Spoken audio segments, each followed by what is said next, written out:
We're in the middle of the book of Amos. The middle of this one split up into 3-week study. So part 2 tonight. Welcome, welcome. Come right on in. A lot of good seats down front. And I need help and answers given. So if you've not been with us in the previous weeks, particularly last week, I thought, well, let's throw at least one slide up, give a little bit of whirlwind introduction we went through, but it'll be a test for those that have been here. So Amos, the prophet, the fella, was from what city in Judah? Tekoa, something like that. Where was it located? South of Jerusalem. If you went from Tekoa and headed east about 18 miles, you'd run into the Dead Sea. So kind of barren, wilderness type area over there. That was more prone to have these sycamore trees. So he was a shepherd and a grower, tender of these sycamore trees. I'm getting off camera. Here we go. Stay rooted. Tree that was primarily for the poor. It wasn't a rich person's food. So kind of interesting to think about him in that kind of setting. Perhaps somewhat like John the Baptist, things we read about him in the Gospels. And yet he's going to go, and in his message so much of the time in the book, he's going to be addressing those who were rich and very well-to-do. So he had that strike against him also, as we might think. Ultimately, though he was from Judah, he was sent to the nation of Israel. And about what time frame we talking? 760 BC, somewhere in there? Right. Okay. He's known as a stern prophet of justice and righteousness, some themes that come up time after time after time. And lest I forget, Mom reminded me even on the way over here tonight that Amos is the prophet of doom. Prophet of doom. You often read references or things about him. Pulled no punches, just straight to the message and laid it right out for them. The settings are background as far as what was going on in the day he's going to come and talk to Israel in particular. Economically, how were things? Man, very prosperous. Textbook guy here used the word the zenith. Just a lot of money, a lot of great things. Business was good and it was booming. But spiritually, how would you describe that? Destitute, poor, bad, no good. So as good as things were in the physical sense, livelihood, business, making money, turning profits, or there's some other ways they got these money as we read in the book, but they were that poor off as far as their relationship with God is concerned. Hence the need for Amos to come and talk to them. And so one of the themes he said in the book in last week's introductory lesson, woe unto those who do what to God? Rule him out. Hey, we're doing great. I've got it made. Don't have any needs, right? So, God, if you even think about him, kind of relegate him to the background or push him to the side. There's no need for God. We are doing so well. And look what we have done, what we've accomplished, and how great everything is. All right, that's the intro you get to catch you up. Tonight we're to focus our attention on the middle 3 chapters, 4 and 5 and 6. I want to ask you, yes, sir.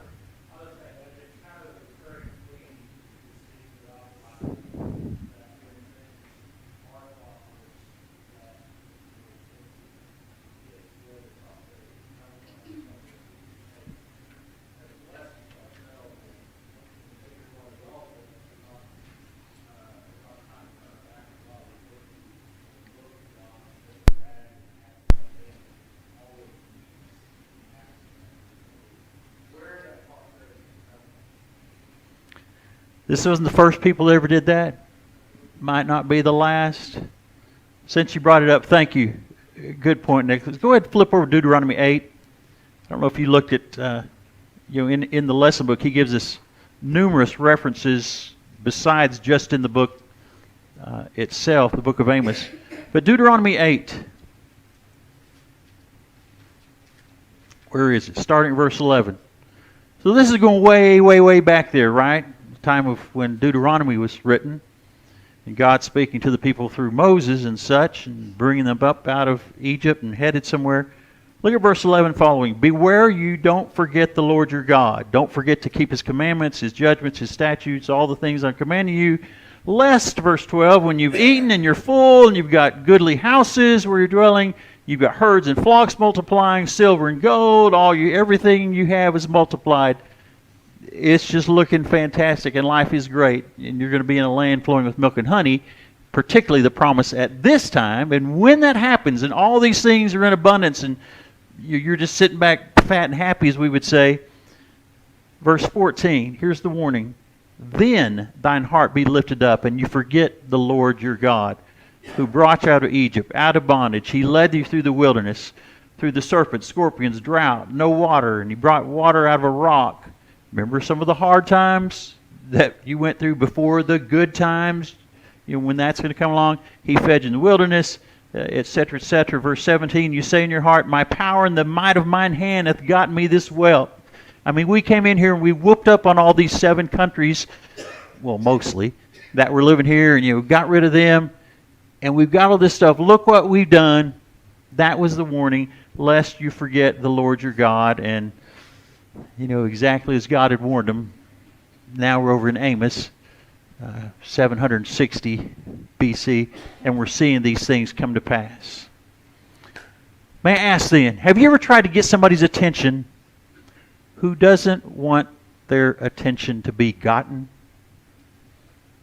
A couple of smiles, maybe that's happened. Maybe they're very content.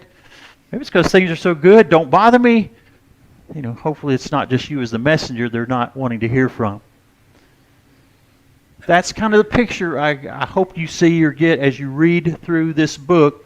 And one of the things I want you to think about, I would ask you to think about, are the links that the Lord went to reach His people.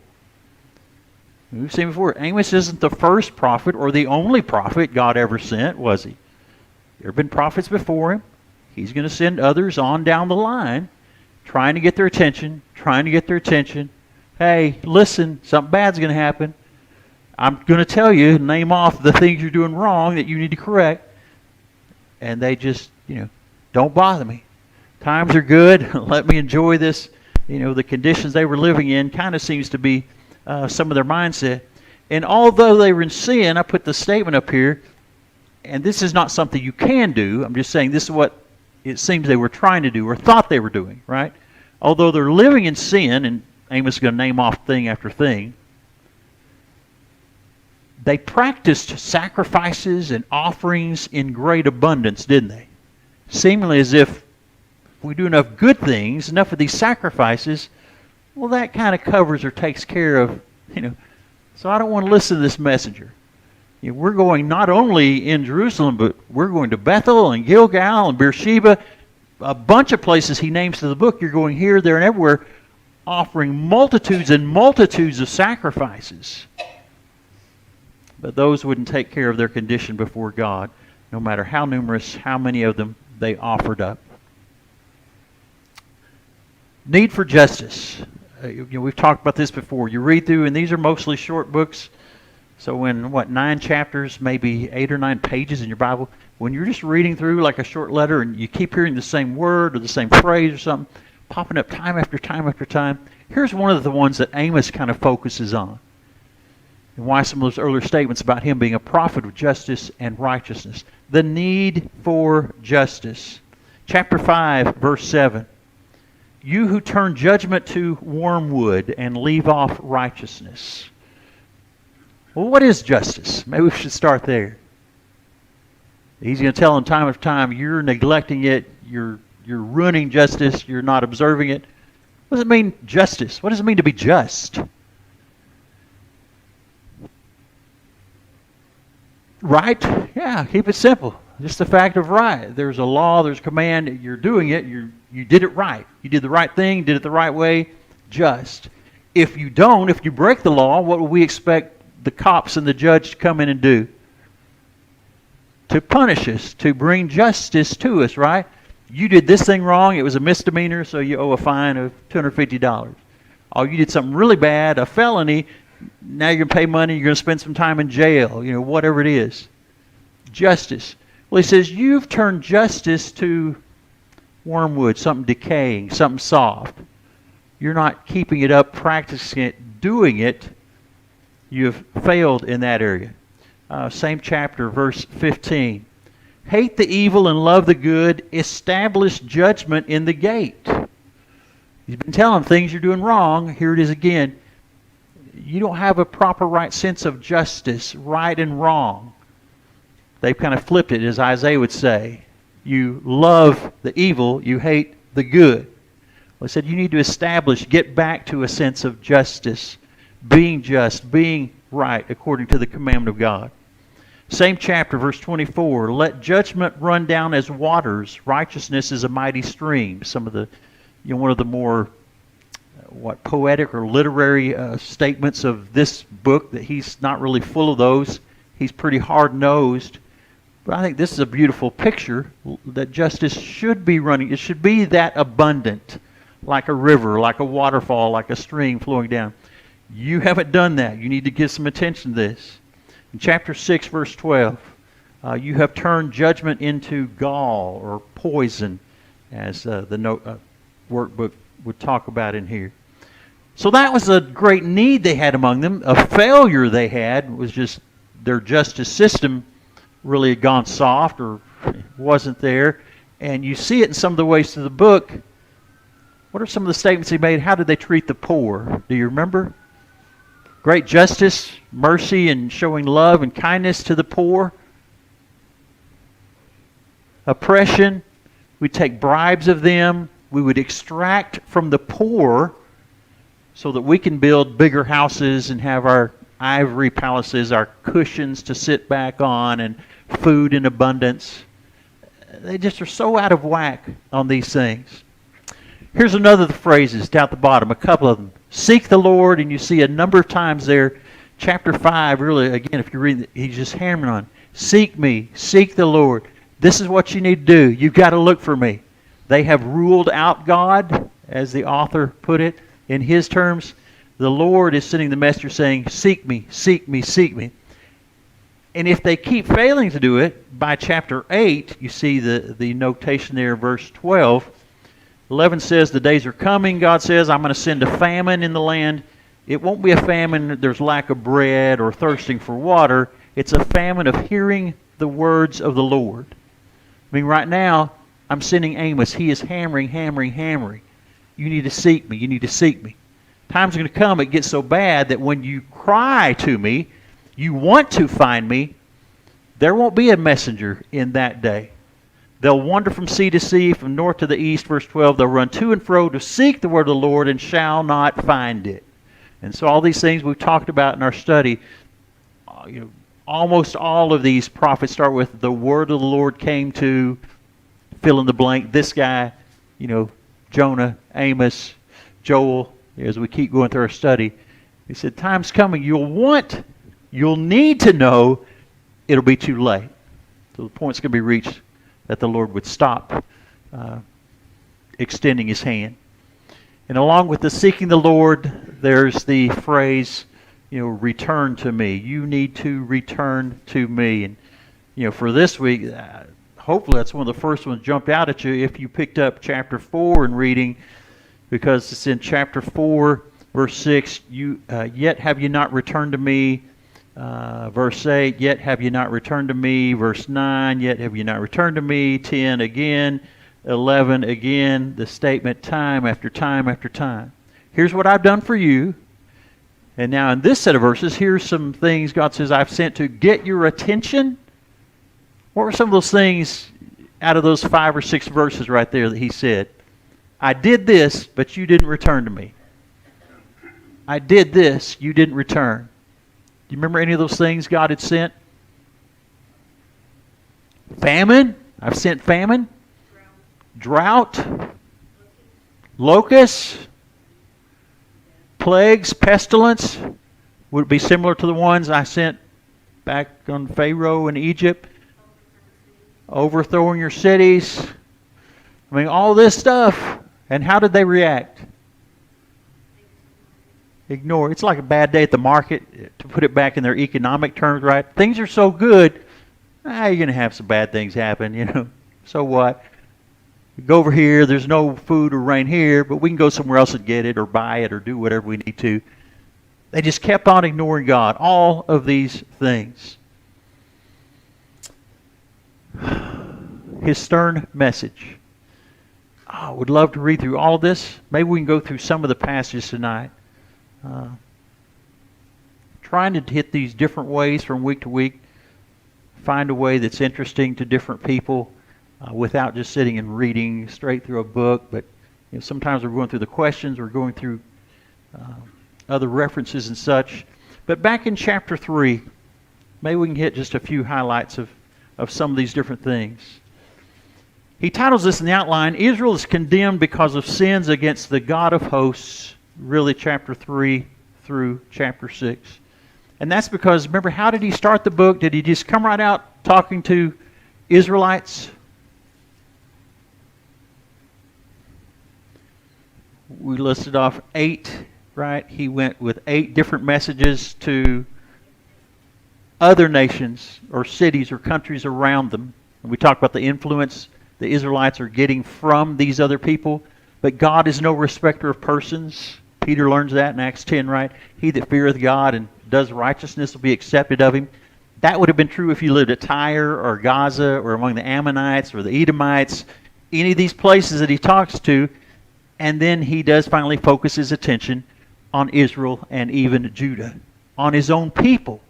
God says, nobody had it as good as you did because I had chosen you for a purpose and done all these things that he lists out for them. But even there, now he's going to go into greater detail, because you did not serve me or keep my word, then these bad things are going to happen to you as well. So chapter 3, verses 3 through 6, a little bit this we kind of touched on last week. A series of questions are the rhetorical questions. You should be able to know the answer about, can two walk together unless they're agreed? What's the point about the Israelites and their relationship with God? All right. You think you're in good shape, but God's law says, be like this, do like this. You're not being like that and doing those things. So you are not in agreement with God. You're not walking together with Him. Again, different ways trying to get their attention by questions, sometimes by imagery, by reminders of what God has done in the past, by warnings what He is going to bring upon them in the future. Lion roaring in the forest, birds falling in the snare. Will a trumpet be blown in the city? And that wouldn't get your attention or wake you up or stop and go, what's going on? Like, what is it, first Monday of every month at noon? Does that catch you like it does me? When the tornado sirens go off all over the city, right? We test them once a month. I mean, you're shaking. I'm usually sitting typing at a laptop about that time. And you're saying, what in the world's going on? Oh, that's nothing today except that the system worked. But if that kind of warning is blown, wouldn't that get your attention, or shouldn't you stop and say, hey, do I need to do something? Are we under attack, or what's happening? Not so with the Israelites is the point. They just ignored, went on. I'm sorry? Blinded by their own doing, wasn't it? In verse 7, somebody noted for us, I think Joe would point this out last week, God will do nothing. He's not just going to wham, zap. He didn't act unless He had revealed His secret unto His servants. That's the point. He did reveal. He did send these prophets, one after another, after another, after another, telling them what's coming, what I'm going to do. And why?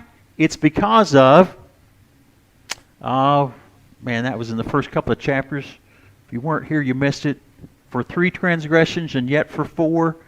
Remember, Amos started every one of those messages to the 8 different countries or nations or cities represented there. And what did that mean? Very much. I'm sorry? Many? Yeah, many. It's going back to the point of justice. When God says, I'm coming in and going to wipe you out or send plagues or whatever it is, fire, whatever He says is coming, He was just in doing that because it wasn't just one minor slip up or first time somebody accident. No, you have multiplied in your transgressions, many. And so He's going to send these things, and He'll be just in doing so. We get to chapter 4 then. Whew. I like this in verse 1. If you read the workbook's explanation. Hear this, ye kine of Bashan, a city there right in the mountains of Samaria. You're oppressing the poor and you're crushing the needy, saying to your masters, bring and let us drink. Again, we start to get an idea of their mindset, of their mistreatment of people, even of their own citizens. I mean, this wasn't, and they probably did it to help, or if they had slaves or whatever from other countries, but this is even among your own people. We just want life to be better, and so they'd send the masters or the head of the household out, go oppress somebody. I need a new car, a new chariot, a new dress, whatever it was. Is kind of this picture of the women even driving it, by sending the guys out to do these things. And I love this verse, this phrase, the beginning of verse 2 in chapter 4. Did you see this one? The Lord God has sworn by his own holiness. And he makes a reference later in our question in the book. Takes us to Hebrews, where is it, chapter 6, 5, 6, somewhere in there. God, who could swear by no greater, swear by himself, right? Something he's going to do. I'm going to bring this to pass. He swears by his own holiness, by himself, by who he is, and everything that he is. And he talks about when several times throughout the book it talks about the Lord God of hosts or the Lord of the armies. He just says that represents the Lord of the entire universe, right? I mean, there's nobody greater, none greater. And yet one of the things that they did that he calls them out on, did they only go to Jerusalem and worship at the temple and worship God? Nope. They were going some other places, mentioned a minute ago, like Bethel, Gilgal, thank you, Beersheba, different places. And in going to these different places where I just didn't get to Jerusalem, but I can worship God, here, there, everywhere. Is that what they're doing? Taking Jehovah God to these other places to worship? They're worshiping idols, weren't they? And he talks about that a number of times, and on 2 or 3 passages he even lists out by name some of the idols. Was there one particular kind of idol? How would I ask that? They seem to be attracted to, from what source for their idols? False standards. They had false morality. I'm not asking the question very well to get the answer that I'm seeking. So you could have idols that are about dirt and land, or mountains, or the sea, and great animals, or they could come from where else? Not the ceiling, but on out there. What am I looking for, Darlene? Universe, sky, planets, sun, star, and moons seem to be. He's got a question back in the workbook where he asks out of a verse in chapter 5 about, you've hauled with you Moloch or Molech and Chion. Did anybody look those up? Sharon? Saturn? Possibly Chion was patterned after the planet Saturn. It was a god. Again, they didn't make it up. Somebody else already worshipped these idols. And in their travels, or now as they move in this land where other people had lived there, what do you know? I kind of like the picture. They adopted ideas. And Chion, Molech, any reference on that? A Canaanite god that was associated with child sacrifices. Again, you go way back in the book of Leviticus. Was God aware about these? Don't put your kids, offer them through the fire unto the god Molech. I mean, those verses are in there. Those very specific warnings about some of these gods, or any such image. I mean, he covers all the bases. But they've been around a long time is the point. God's going in and wiping out those nations before you. Why would you want to turn around and do the things they did when God wiped them out and destroyed them? Do you not get? Do you hear? No, they weren't paying attention. They were blinded. They closed their eyes and ears to the warnings of all these. Oh my goodness.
no excuse for all the times, 3 times at the must plus the 4th time, God has shown them the right way. Yes. They choose to forget, don't they? And we can be no different. Gotcha. Look in chapter 5. And there's so much good stuff in here. And Gilbert wanted to. He wanted to be back. His flying and scheduled day got him hung up later than he wanted to get back even to Fort Worth, Dallas. So he didn't get to be here. And you know Gilbert, he loves the literary stuff and the symbolism and that stuff. Just, man, it jumps off the page to him. I struggle. That wasn't my strength in school. I had to ask somebody, what does this mean? But even I could see this one. In chapter 5, verse 8, he says, "Seek him that makes the 7 stars in Orion, turns the shadow of death and morning, makes the day dark with night," etc., etc. The one that controls. So go back to several times of the book when he's talking about the gods you worship, this Molech, Chion, that are patterned after maybe planets, stars, moons, and stuff. Well, yeah, that's cool to go out and look at the moon, or if somebody pointed out to me that's one of the planets, or 3 of them orbiting, or whatever. But how about the one who made all of those things? See, that's what, they're hung up on Saturn, or this star, or whatever it was. Amos is here. I'm talking to you about the one that did it all, put those things in place. And one day he's going to destroy even those planets and stars and all this that you're patterning your religion, so to speak, after. So there's just stuff like that throughout this book, and I hope you're taking the time and finding some of those things. Even chapter 5, verse 25, "Have you offered unto me sacrifices and offerings in the wilderness 40 years, O house of Israel?" This is the lead-in. Remember all those times that we went through, and I was the one leading you, and okay, you were doing the right. But next verse, "But you've borne the tabernacle as you carried along." You had some priests designated that would go out first and take the altar up, the Ark of the Covenant and all that, and go before us. It's God leading us. But they're also carrying along, not in front, because that's where God is, but you're carrying the tabernacle of your Moloch and your Chions, your images, the stars of your God that you made to yourselves. "And thus, or therefore, I'll cause you to go into captivity."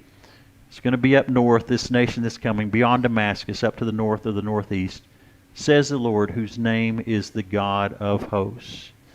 Verse 6, we said from the beginning, he just addresses several times the not wrong to have riches or to do well in business or to have a nice house or chariot or whatever. It's the mindset of it, right? "Woe to them that are at ease in Zion, and you trust in the mountain of Samaria, which are named chief of the nations to whom the Israel came." And he says, go to some of these other big cities, Calneh, Hamath, Gath, and the Philistines. Is Israel any better than their cities? I mean, in more riches, either bigger palaces or however you want to compare. What has happened to them? Kingdoms have risen and fallen. Men build them up. God brings somebody in to wipe them away. That's what I'm going to do to you. Verse 3, "You put far away the evil day and caused the seat of violence to come near, lying on beds of ivory and stretching out on your couches, eating lambs of the flock and calves out of the midst of the stall." And then verse 5, he talks about you've just got these instruments. Somebody play and entertain me because life is so good, and look how we've got it. Look what we've done. Verse 8, "The Lord has sworn by himself, I abhor the excellency of Jacob, hate his palaces, and therefore I'm to deliver up the city and all that is therein." Verse 11, "The Lord commands, he will smite the great house with breaches, the little house with clefts." So you didn't have to be it wasn't just the richest guy. I mean, I might live in the medium income neighborhood, but if I've got that same mindset to just forget God or push him out of the picture, I'm coming after your house too.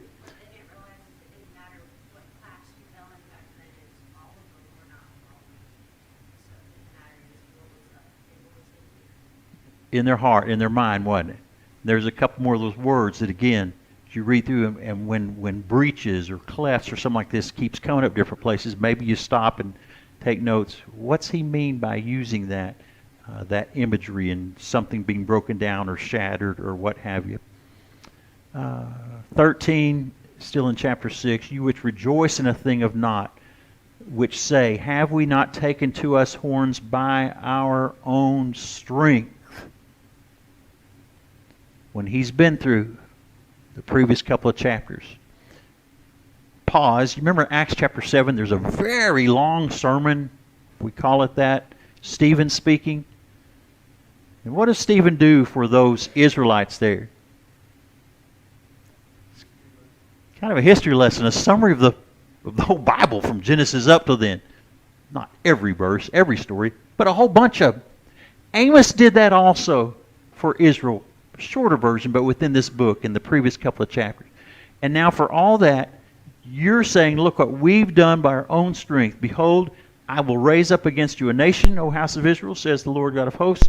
They'll afflict you from the entering in of Hemath unto the river of the wilderness. Or as he says, representative from the north to the south. There won't be anywhere within your borders that you'll be safe, or you could hide, or you get away, or my hand won't touch, or this nation won't come in and wipe out when I send them the day of the Lord. He talks about the day of the Lord a couple of times within this book. Did you pick up on those verses also? And the description, what it would be like? Is that going to be a great thing? The day of the Lord, when the one Amos is talking about, him coming? Darkness, isn't it? Not light. Okay. Very good. So all those things. Go to page 33 if you will. Let's get through some of these questions. See if we're staying kind of on track together. Those in Samaria were guilty of what wrongdoing?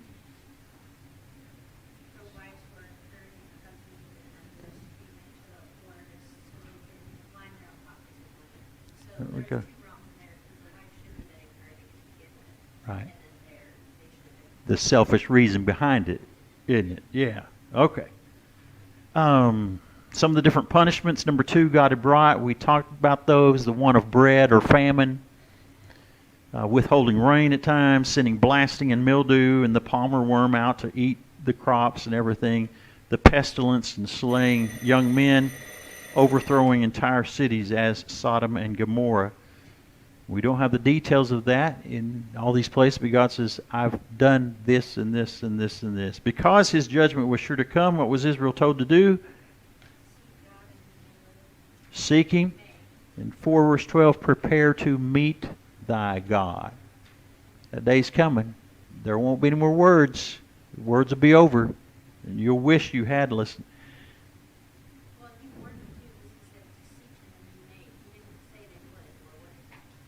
Okay.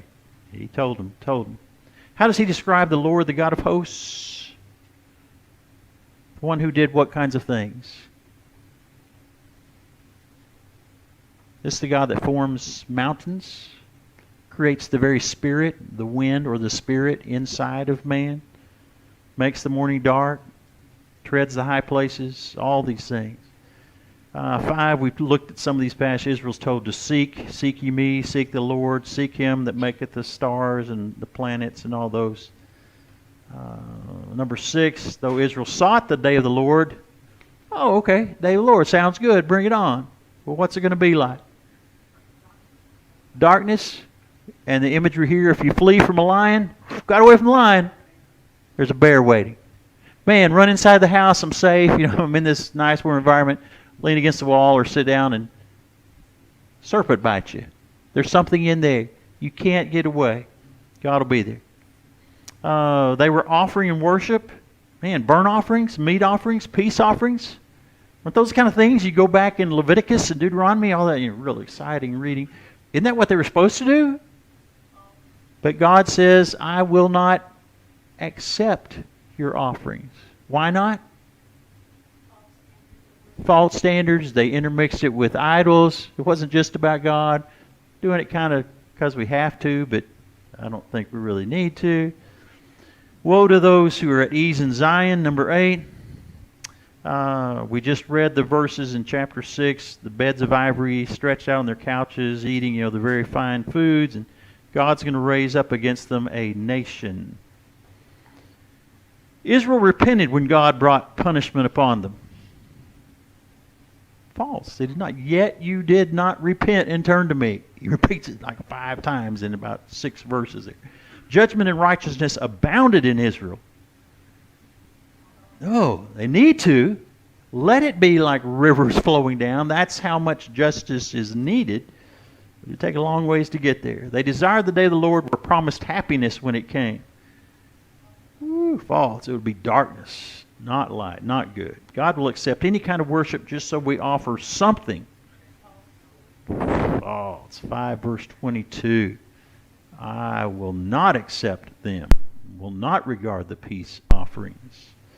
And woe is upon those who invent to themselves instruments of music like David. True, chapter 6, verse 5, just for entertainment. At ease, eat, drink, and be merry. Seem to be their kind of thinking. All right. I'm not going to let us go without the first 2 or 3, 4 of these were from last week. So picking up some more takeaways, possibly out of these middle chapters. You can't just worship God any way you please and think God's going to like it. Or, the kind of worship that's already there. Well, look, there's a temple of Molech here. Let's go in and just start doing whatever they did and just pick up and go on. God was not pleased with those kinds of things. Prosperity often leads to a false sense of security. We went over Deuteronomy 8. He warned them. That's what's going to happen. Things get so good and so grand and wonderful, you're going to think, who's God? What do we need him for? We're doing all right by ourselves. 7, I just threw this on. Do we have and do we practice not just justice? Because probably all of us have some sense of justice, but do we practice God's justice? And if that means doing what's right, that means we've got to know all of God's law, New Testament that we're living under, and then how to put it in practice, how to be discerning. Justice and righteousness. He just hammers time after time after time that they needed to do. If not, and they weren't listening, prepare to meet that God. Thank you for your help tonight, and next week, Lord willing, we'll go chapter 7, 8, and 9 and try to wrap up the book of Amos.